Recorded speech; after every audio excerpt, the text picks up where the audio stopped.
आज की कहानी कॉमेडी से भरपूर है, जिसके पात्र का नाम बाकीलाल है दोस्तों, और कहानी का नाम है राजकोष के लुटेरे। तो दोस्तों कहानी शुरू करते हैं।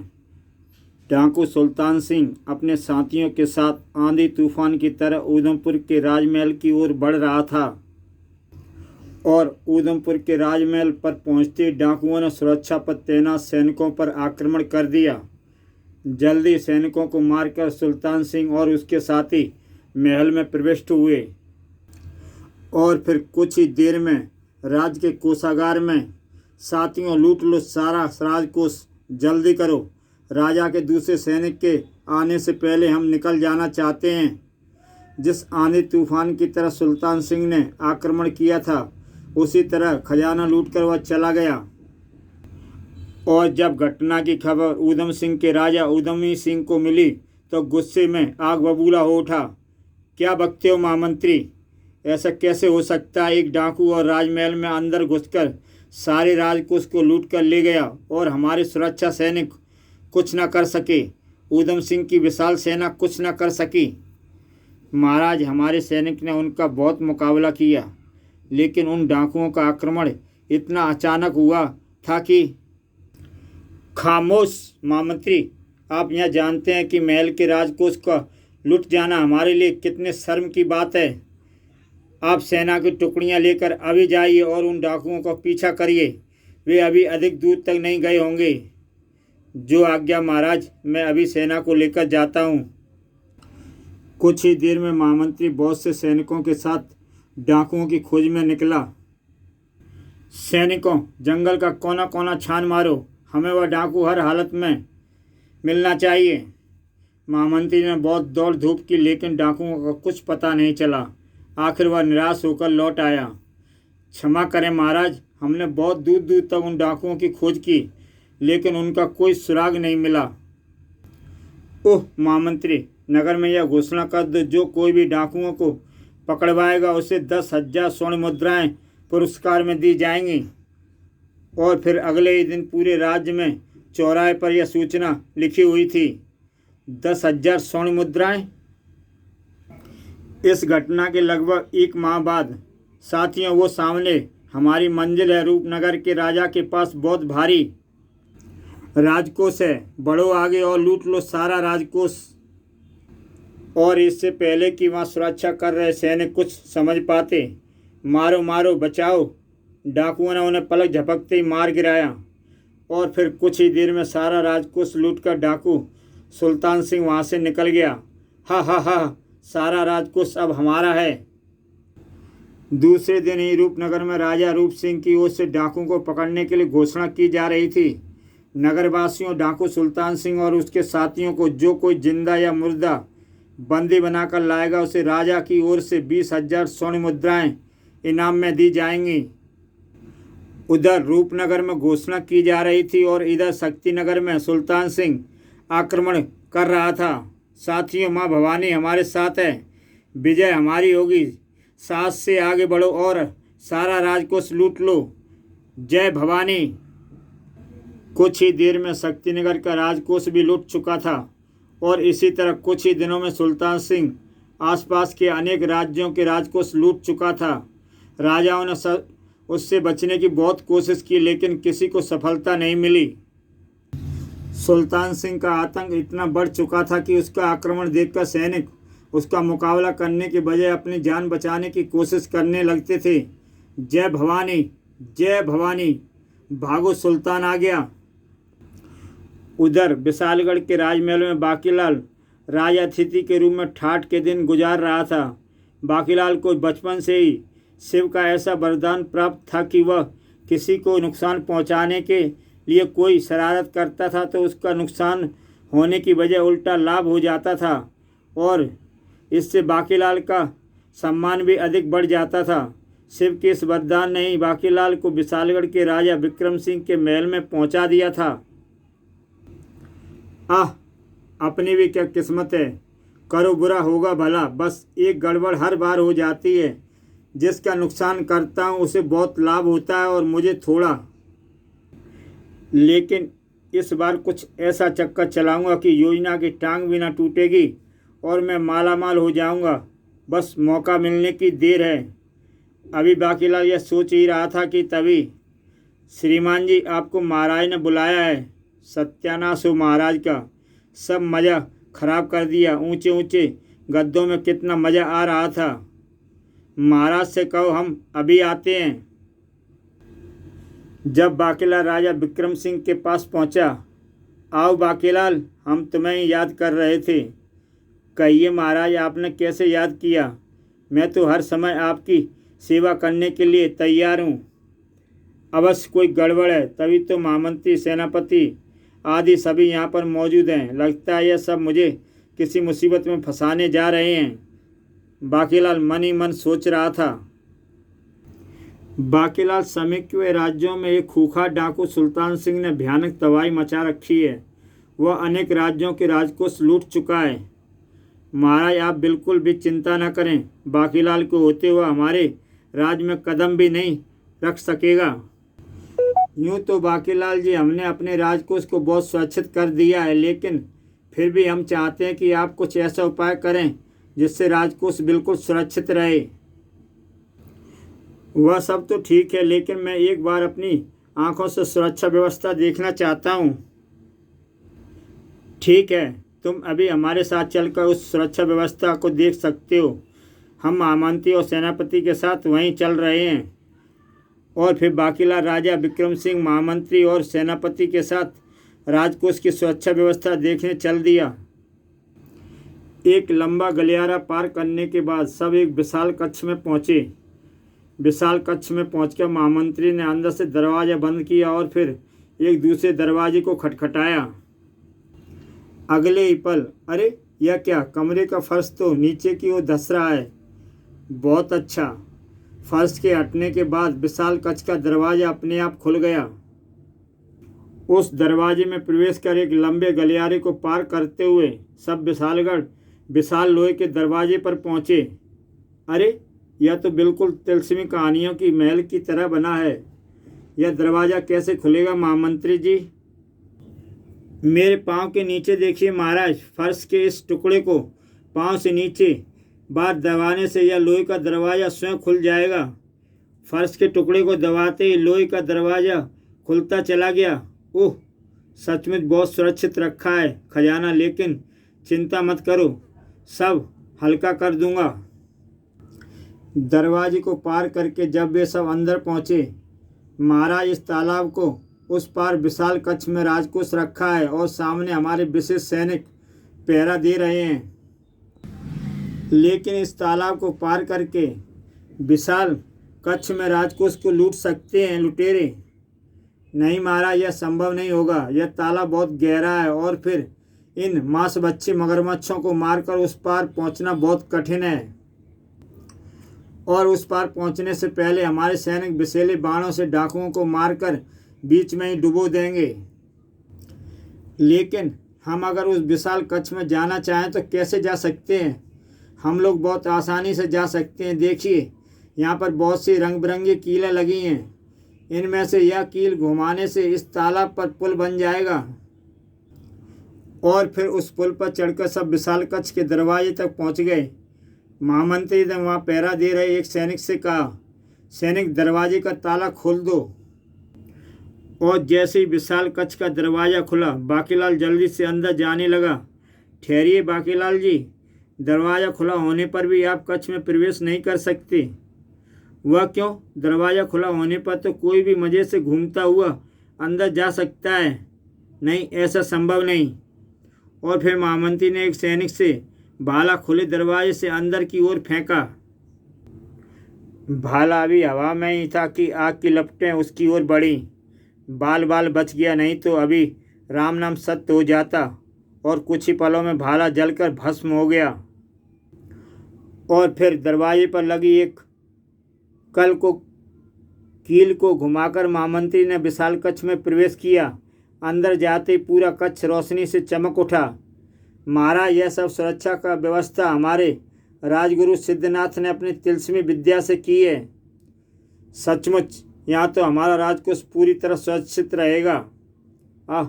इतना विशाल राजकोष, एक बार मैं सारा राजकोष ले जाने में सफल हो जाऊं, फिर देखना मेरी 7 पीढ़ियां मौज से रहेंगी। बाकीलाल, क्या सोच रहे हो? तुमने इस सुरक्षा व्यवस्था के बारे में कुछ नहीं कहा? कुछ नहीं महाराज, सुरक्षा व्यवस्था बहुत अच्छी है। और फिर जब वापस लौट चले, लेकिन बाकीलाल कुछ और ही सोच रहा था। इस सारी सुरक्षा व्यवस्था की ऐसी की तैसी ना कर दी तो मेरा नाम भी बाकीलाल नहीं। उधर दिन प्रतिदिन डाकू सुल्तान सिंह का प्रकोप बढ़ता ही चला जा रहा था। दूर दूर राज्यों के राजा उसके नाम से भयभीत होने लगे थे। एक दिन अमरपुर में, सेनापति जी, सुल्तान सिंह कभी भी हमारे महल पर आक्रमण कर सकता है। तुमने राजकोष की सुरक्षा के लिए क्या प्रबंध किया है? महाराज, मैंने एक ऐसा काम किया कि अगर सुल्तान सिंह राजकोष वाले भवन की ओर बढ़ा भी तो वह स्वयं हमारे जाल में फंस जाएगा। तुमने ऐसा क्या किया है सेनापति? महाराज, मैंने राजकोष वाले भवन के पास गहरी खाई खुदवाकर उस पर घास फूस बिछवा दी है। डाकू उस खाई में गिरकर घायल हो जाएंगे तो हम उन्हें आसानी से पकड़ लेंगे। कुछ ही दिन बीते थे कि एक दिन सुल्तान सिंह ने अमरपुर के राजकोष को लूटने के लिए राजमहल पर आक्रमण कर दिया। साथियों, टूट पड़ो इन सैनिकों पर। कुछ ही देर में सारा राजकोष हमारे हाथ में होगा। फिर कुछ ही देर में सुल्तान सिंह द्वारा खड़े सैनिकों को मारकर राजमहल में प्रवेश किया, लेकिन जब वे राजकोष के भवन के पास पहुंचे, क्या बात है, लाखन सिंह राजकोष के भवन के पास मुट्ठी व सैनिक। अवश्य राजा ने राजकोष की सुरक्षा का कोई विशेष प्रबंध किया है। सरदार, भवन पर सीधे आक्रमण करने के बजाय हमें 1-2 सैनिक को वहां भेजना चाहिए ताकि शत्रु की चाल का पता चल सके। और फिर सुल्तान सिंह ने 2 साथियों को जाने के लिए कहा। दोनों अभी भवन की ओर बढ़ ही रहे थे कि आह बचाओ, ओह, तो यह है इनका सुरक्षा प्रबंध। लाखन सिंह, हम भवन के पीछे की ओर से हमला करके राजकोष लूटेंगे। और फिर सुल्तान सिंह ने भवन के पीछे की ओर से जबरदस्त हमला किया। कुछ ही देर बाद अमरपुर का सारा राजकोष लूट कर ले गए। जंगल के बीच बने अपने गुप्त अड्डे पर पहुंचकर सुल्तान सिंह ने हर बार की तरह लूट के माल का बंटवारा कर दिया। साथियों, लूट के माल के 3 हिस्से मेरे और 1 हिस्सा तुम्हारा। अब 1 हिस्से में से आपस में बांट लो तुम सब। ओह, लूट के बंटवारे में फिर बेईमानी। सरदार ने 3 हिस्से ले लिए। सुल्तान सिंह ने खुश होते हुए अपने हिस्से का माल उठाया। आह, इतना माल! कुत्ता कमीना हर बार ज़्यादा हिस्सा ले जाता है। नहीं, मैं ये बेईमानी नहीं चलने दूंगा। मैं सुल्तान सिंह से बराबर का हिस्सा लूँगा। छोटे ठाकुर, क्या सोच रहे हो? जल्दी से माल का बंटवारा करो। लाखन काका, यह क्या बंटवारा? मैं नहीं कर सकूंगा, तुम ही इनको बांट दो। और मंगल सिंह ने दूसरी ओर चला गया। सब डाकुओं को उनका हिस्सा देकर अंत में लाखन सिंह मंगल सिंह के पास पहुंचा।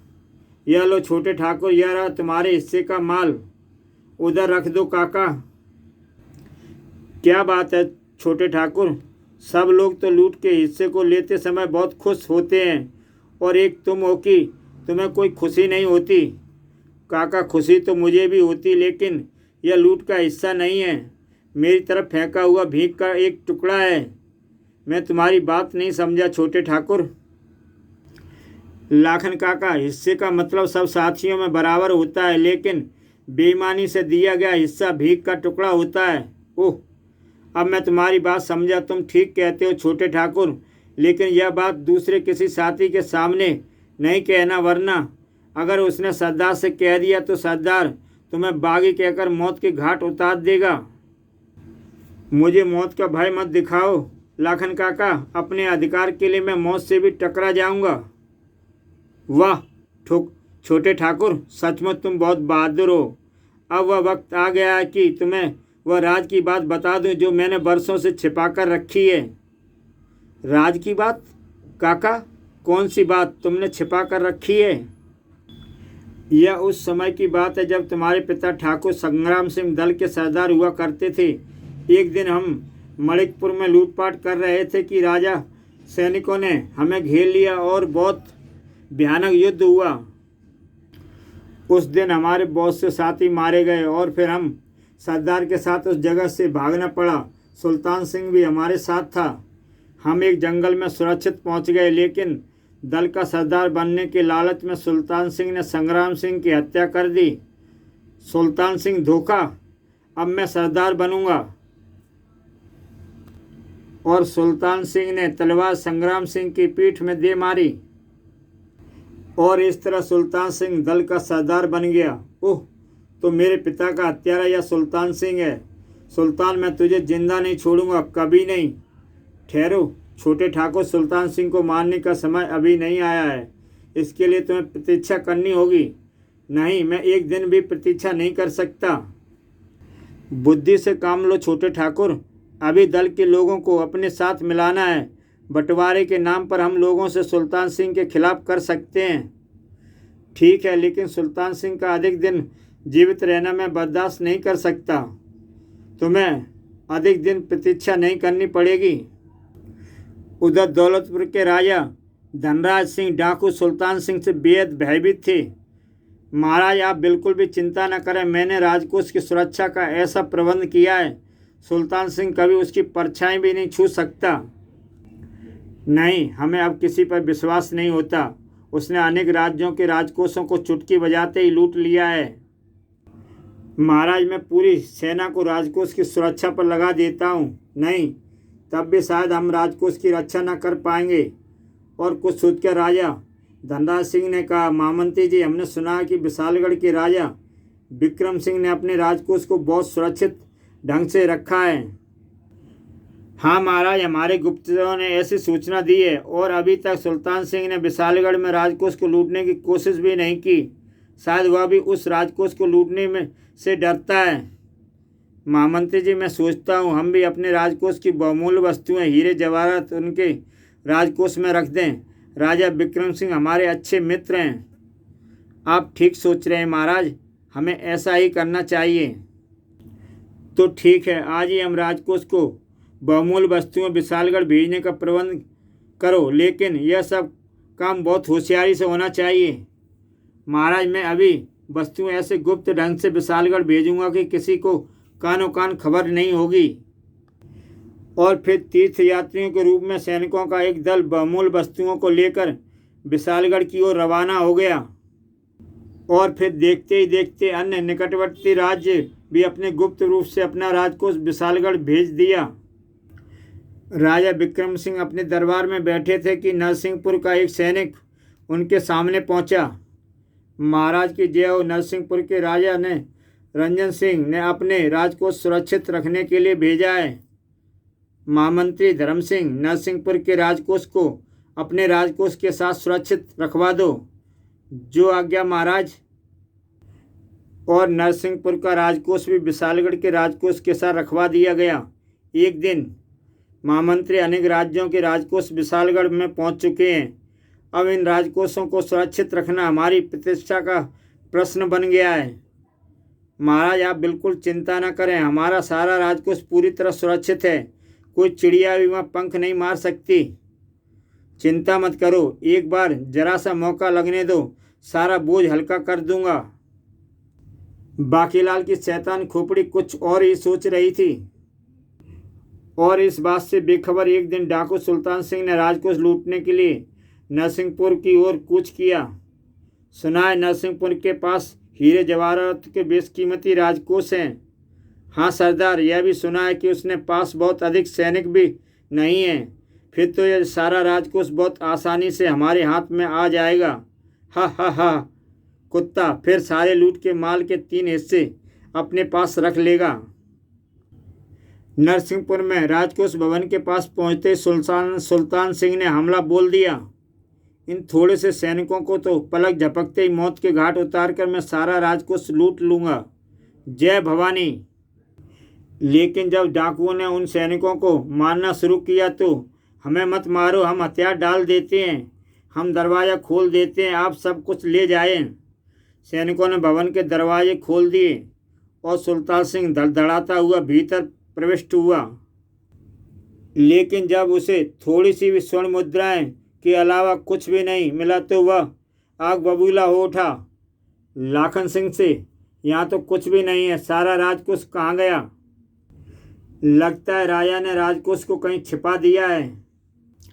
लाखन सिंह, ऐसा कभी नहीं हुआ कि सुल्तान सिंह खाली हाथ लौटना पड़ा हो। अवश्य राजा ने सारा धन कहीं छिपा कर रखा है।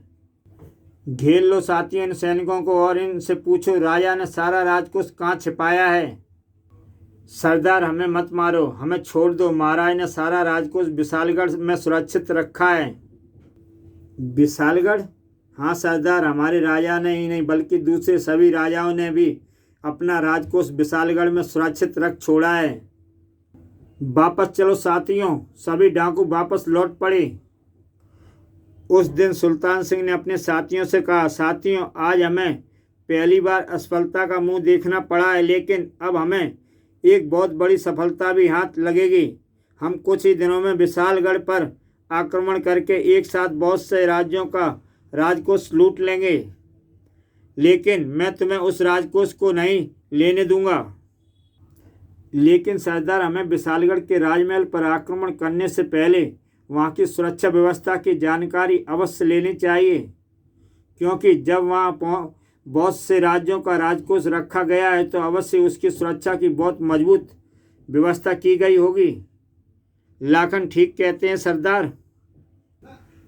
ठीक है, कल कुछ लोग भेष बदलकर विशालगढ़ में जाएंगे और राजकोष की सुरक्षा व्यवस्था का पता करेंगे, और अगले दिन लाखन सिंह और मंगल सिंह भेष बदलकर विशालगढ़ की ओर चल पड़ दिए।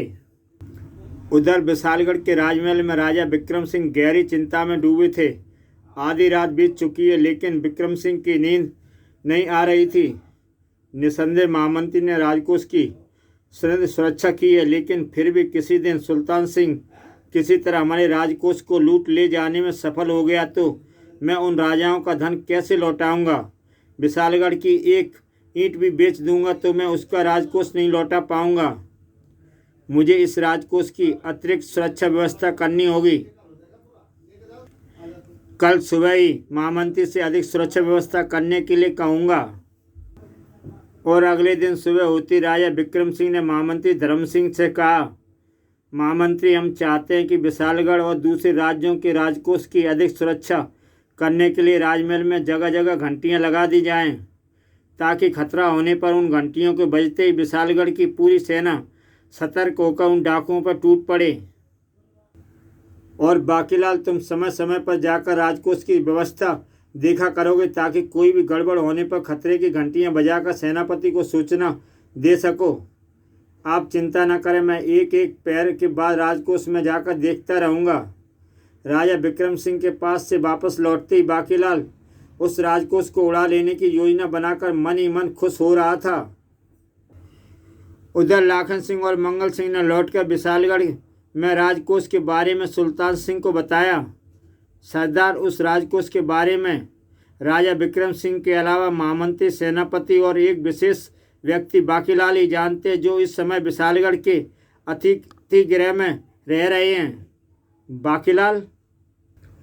लाखन सिंह, अगर इस बाकीलाल को पकड़ लिया जाए तो हमें राजकोष का रास्ता मालूम हो सकता है। हाँ सरदार, तो फिर देर किस लिए? आज रात ही बाकीलाल को अतिथि गृह से उठा लाया जाए। हम उससे पूछकर सारा राजकोष लूट लेंगे। लेकिन कुत्ते, इस बार मैं तुम्हें राजकोष नहीं लेने दूंगा। इस बार सारा राजकोष मेरा होगा। और फिर उस रात लाखन सिंह, मंगल सिंह और कुछ डाकू अतिथि गृह के पास पहुंचे। छोटे ठाकुर, मैंने खिड़की में रस्सी का फंदा फंसा दिया है। अब तुम जल्दी से ऊपर चढ़कर बाकीलाल को उठा लाओ। और रस्सी के सहारे मंगल सिंह और कुछ डाकू ऊपर चढ़ गए। उधर अतिथि गृह में कोमल गद्दों पर लेटे बाकीलाल की आंखों में नींद का नाम नहीं था। उसकी आंखों के सामने विशाल राजकोष घूम रहा था। और तभी बाकीलाल की आंख खुल गई। कौन? तुम कौन हो? यहाँ कैसे आए? हम तुम्हें लेने आए हैं। अगर तुमने शोर मचाया तो अभी खंजर घोंप देंगे। क्या चाहते हो तुम? मेरे पास कोई राजकोष नहीं। मैंने राजकोष की चोरी नहीं की। चुपचाप हमारे साथ चलो। अगर जरा भी बोले तो गर्दन अलग कर देंगे।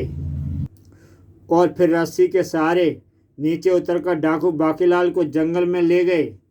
अभी तो राजकोष मेरे हाथ भी नहीं लगा और ये डाकू मेरे पीछे लग गए हैं। बजरंगबली, मेरी रक्षा करना। जय हनुमान। कुछ देर में डाकुओं ने बाकीलाल को सुल्तान के सामने पेश किया। सरदार, यह बाकीलाल तो इन राजकोष की सुरक्षा के बारे में सब कुछ पता है। अरे बाप रे, कहाँ फंस गया। बहुत अच्छा बाकीलाल, हमें उस राजकोष के बारे में सब कुछ सच सच बता दो, नहीं तो हम तुम्हारा खूबसूरत से धड़ से अलग कर देंगे। जब बाकीलाल कुछ नहीं बोला तो बाकीलाल, राजा विक्रम सिंह ने राजकोष की सुरक्षा का क्या प्रबंध किया है? मैं कुछ नहीं मालूम, महाराज ने मुझे कुछ नहीं बताया। अच्छा, तो तुम ऐसे नहीं बताओगे लाखन सिंह? बाकीलाल के हाथ काट दो। हाँ मेरे प्यारे प्यारे हाथ। सरदार, बताता हूँ, अभी बताता हूँ। पहले यह वादा करो कि आप मेरे हाथ नहीं काटोगे। हाथ कट जाएंगे तो मैं हलवा पूरी मिठाई कैसे खाऊंगा? और फिर बाकीलाल ने डरते डरते सारी सुरक्षा व्यवस्था सुल्तान सिंह को बता दी। लेकिन सरदार, आप मेरे सहायता के बिना उस राजकोष तक नहीं पहुंच पाओगे, और अगर आप मेरी सहायता चाहते हो तो मुझे लूट के माल में से आधा हिस्सा देना होगा। बाकीलाल, तुम सुल्तान सिंह से आधा हिस्सा मांग रहे हो? हम तुम्हारी जुबान काट लेंगे। सोच लो सरदार, अगर अपने मेरी जबान काट दी तो राजकोष तक पहुंचने की जानकारी कौन देगा? बहुत चालाक मालूम होता है। एक बार राजकोष में हाथ लग जाए फिर सारी चालाकी निकाल दूंगा। अच्छा बाकीलाल, मैं तुम्हें राजकोष का 10वां हिस्सा दूंगा, लेकिन अब भी तुमने इनकार किया तो अभी तुम्हारी गर्दन अलग कर दूंगा। अरे बाप रे बेटा, बाकी जो मिलता है चुपचाप ले ले, या तो गर्दन भी धड़ से अलग होती दिखाई पड़ रही है। सरदार, मुझे आपकी बात मंजूर है। तो ठीक है, राजकोष लूटने के बाद तुम्हारा हिस्सा नगर के बाहर शिव के पुराने मंदिर में पहुंचा देंगे। राजकोष की सुरक्षा के बारे में बाकीलाल ने सारी बातें पूछकर सुल्तान सिंह ने उसे फिर विशालगढ़ पहुंचा दिया। सुल्तान सिंह की बात की गई योजना के अनुसार अगली रात बाकीलाल ने महल में लगी घंटियों की रस्सियों को काट दिया। यह रस्सी भी कट गई। अब न रहेगी रस्सी और न बजेगी घंटी। सेना को राजकोष के लूटने का भी पता नहीं चलेगा। हे भगवान, यदि सुल्तान सिंह राजकोष लूटने में सफल हो गया तो मैं अपने हिस्से में से तेरे मंदिर में चांदी का दीपक जलाऊंगा। रात के दूसरे पहरे सुल्तान सिंह ने राजमहल पर चुपचाप आक्रमण कर दिया। महल के दरवाजे पर चुपचाप सैनिक को मारकर सुल्तान सिंह ने भीतर प्रवेश किया। ओह, डाकू आ गए, तुरंत खतरे की घंटियां बजाओ। अरे ये घंटियां तो बजती ही नहीं, रस्सियां कटी हुई हैं। और फिर कुछ ही देर में सुल्तान सिंह ने अपने साथियों के साथ तालाब के किनारे पहुंच गया। सरदार, अब इस तालाब को कैसे पार करेंगे? इस तालाब में तो भयानक मगरमच्छ तैर रहे हैं। ठहरो लाखन सिंह, बाकीलाल ने हमें किसी कील को घुमाने के लिए कहा था। हाँ, याद आया। ओह, यह रही वे कीलें। हाँ, यही है वह कील जिसे घुमाने से यह पुल बन जाएगा। और फिर सुल्तान सिंह ने कील घुमाते ही तालाब पर एक पुल बन गया। पुल द्वारा तालाब को पार कर सुल्तान सिंह विशाल कक्ष के सामने पहुंचा। पलक झपकते ही डाकुओं ने द्वार पर खड़े सैनिकों को मारकर विशाल कक्ष का द्वार खोल दिया। अभी कुछ डाकुओं ने भीतर प्रवेश किया था कि मैं जल गया, बचाओ। ठहरो साथियों, आगे मत बढ़ो, यह दरवाज़ा नहीं मौत का कुआं है। तभी सुल्तान सिंह ने कुछ सोचा। यहाँ पर बाकीलाल ने कुछ चीज़ घुमाने के लिए कहा था। हाँ, वह रही कल, उसे अभी घुमाता हूँ। और यह सोचकर सुल्तान सिंह ने उस कल की ओर बढ़ा। बाकीलाल द्वारा बताई कल को घुमाकर सुल्तान सिंह ने तिलस्मी आग को बंद कर दिया। साथियों, अब तुम निडरता से अंदर जा सकते हो। फिर तो सभी डाकू राजकोष पर टूट पड़े। साथियों, सारा राजकोष उठा लो, जल्दी उठाओ। इतने हीरे जवाहरात मैंने अपने जीवन में कभी नहीं देखे। मैं तो बस हीरे हीरे उठाऊंगा। इतनी सारी स्वर्ण मुद्राएं। और फिर सारा राजकोष लेकर सुल्तान सिंह वहां से निकल गया। और जब राजा विक्रम सिंह को कुछ सैनिकों ने राजकोष लूट लिया जाने की सूचना दी। नहीं, ऐसा नहीं हो सकता। यदि डाकुओं ने हमला किया तो घंटियां क्यों नहीं बजाई गई? महाराज, हमने घंटियां बजाने की बहुत कोशिश की, लेकिन लगता है किसी ने पहले से ही घंटियों की रस्सियां काट दी थी। घंटियों की रस्सियां काट दी थी, लेकिन किसने? महामंत्री, तुम उस नामक हराम का पता करो, हम उसे फांसी की सजा देंगे। महाराज, घंटियों की रस्सियां काटने वाला अवश्य कोई महल का आदमी होगा। फांसी? बाप रे, मुझे अभी खिसक कर शिव के पुराने मंदिर में पहुंचना चाहिए। अगर राजा को पता चल गया तो। और तभी राजा विक्रम सिंह ने सेनापति से कहा, सेनापति, तुरंत सेना को आदेश दो कि वे डाकुओं का पीछा करें, देश विदेश का कोना कोना छान मारें। मुझे सुल्तान सिंह जिंदा या मुर्दा चाहिए। महाराज, मैं पहले ही उन डाकुओं की तलाश में सेना भेज चुका हूँ। राजा विक्रम सिंह को सेनापति से बातें करते देख बाकीलाल खिसकने लगा था, लेकिन तभी, बाकीलाल, तुम ऐसे चुपके से कहाँ जा रहे हो? मारे गए? महाराज, मैं अभी अपने तरीके से उन डाकुओं को पकड़ने जा रहा हूँ। शाबाश बाकीलाल, हमें तुमसे यही आशा थी। बाकीलाल जल्दी जल्दी वहाँ से निकल दिया। बच गए, नहीं तो राजा अभी पकड़ लेता। चलो बेटा बाकीलाल, भाग लो यहाँ से, सिर पर पाँव रख कर। और उधर विशालगढ़ के बाहर पुराने शिव मंदिर में, साथियों, आज की लूट के माल के 3 हिस्से में लेता हूँ और 1/4 हिस्से को तुम्हारे आपस में बांट लो। बाकीलाल को कुछ नहीं मिलेगा, मैं उसे आते ही कत्ल कर दूंगा। ठहरो सरदार, इस बार लूट के माल में सबको बराबर हिस्सा देना होगा। मंगल सिंह, जानते हो तुम क्या कह रहे हो? सरदार, मैं अपना हक मांग रहा हूँ और अपना हक मांगना कोई अपराध नहीं। ओह, लगता है मंगल सिंह की मौत आई है। खामोश गुस्ताख, हम तुम्हें जिंदा नहीं छोड़ेंगे। तुम बागी हो गए हो। साथियों, मंगल सिंह को बगावत की सजा दो। सुल्तान सिंह का आदेश पाते कुछ डाकू मंगल सिंह की ओर बढ़े, लेकिन तभी, खबरदार, कोई मंगल सिंह को हाथ नहीं लगाएगा। वह ठीक कह रहा है, हम सबको बराबर का हिस्सा मिलना चाहिए। हाँ हाँ, हमें बराबर का हिस्सा मिलना चाहिए। साथियों, यह सब बागी हो गए हैं, इन सबको मौत के घाट उतार दो। सुल्तान सिंह, मुझे भी आज तुमसे अपने पिता की हत्या का बदला लेना है। और फिर सब डाकू एक दूसरे पर टूट पड़े। कुछ ही देर में बहुत से डाकू मारे गए थे। तभी घायल मंगल सिंह ने सुल्तान सिंह के पेट में तलवार घोंप दी। आह, मर गया। घायल मंगल सिंह भी गिरकर मर गया। जब बाकीलाल वहां पहुंचा तो लगभग सभी डाकू लड़कर मर चुके थे। कुछ घायल डाकू तड़प रहे थे। अरे वाह ऊपर वाले, आज तो तूने पूरा छप्पर फाड़कर ही खजाना दे दिया। बाकीलाल, मेरे पेट से यह तलवार निकाल दो। आह! लेकिन जैसे ही बाकीलाल ने सुल्तान सिंह के पेट से तलवार खींची, तभी, आह महाराज, वह रहे अपने बाकीलाल जी। शायद उन्होंने अकेले ही सारे डाकुओं को मार डाला है। आह, मर गया। बाकीलाल, तुम बहुत बहादुर हो, हम तुम्हें बहुत इनाम देंगे। तुमने सारा राजकोष बचाकर हमें अपमानित होने से बचा लिया। और फिर मारे गए बाकीलाल, अगर यह सब थोड़ी देर न आते तो आज सारा राजकोष तेरा ही होता। आज तो इन्होंने योजना की नहीं, तेरी टांग तोड़ दी। जब बाकीलाल राजा विक्रम सिंह के साथ वापस लौटा तो नगर में लोग उसकी जय जयकार कर रहे थे, लेकिन बाकीलाल कुछ और ही सोच रहा था। मेरा बेड़ा गर्क हो गया और यह सब मेरी जय बोल रहे हैं। हाय, सारा राजकोष मुझे मिल गया होता तो मैं राजा बन गया होता। अच्छा दोस्तों, कहानी अच्छी लगी हो तो मेरा YouTube चैनल सब्सक्राइब करें और देखें ऐसी बाकीलाल की बेहतरीन कहानियाँ।